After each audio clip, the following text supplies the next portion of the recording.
I think one great attribute of his was very little ego that he had. He was willing to work with almost everyone, keeping aside his ego. If I'm sure he had one, I never met him, so I don't know.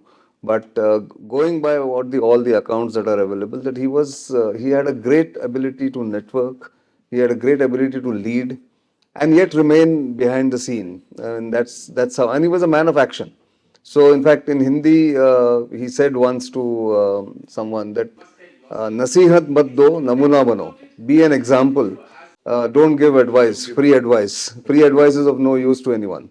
So, I think that itself sums up everything because he could coordinate amongst disparate agencies, personalities, and yet be focused on the objective that was given to him that Pakistan must be dismembered, or at least you must have option to create another country, that kind of thing. So that I think was his the most. I mean, the biggest strength that he had was this: that he could remain calm, he could coordinate, he could delegate.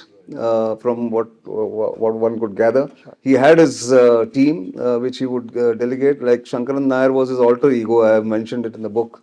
Who was a man of action. He was a man of doing field work and running the agents. So therefore, I have not called Mr. Nitin, if I may, Mr. P.N. Banerjee. P.N. Banerjee, I was coming to that. So one Mr. P.N. Banerjee, who was the head of R&AW and IB in Calcutta, was the key personality. I mean, he let him do all the work and liaising with the Mujib family and the Awami League and everyone. He had run Mujibur Rahman in a way from 1965.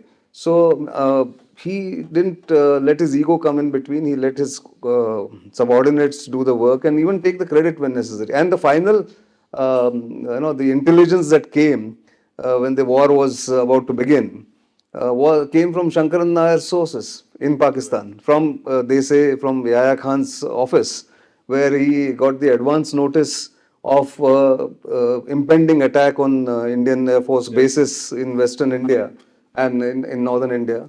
And that set the ball rolling for it. So I think to sum up Mr. Kaur's personality, he was calm, he was private, he didn't want to take credit all the time. He had a great ability to network and remain in the shadows. Right. And I think that stood him in good stead. And he let his team do the work and gave them free hand from what one has gathered really.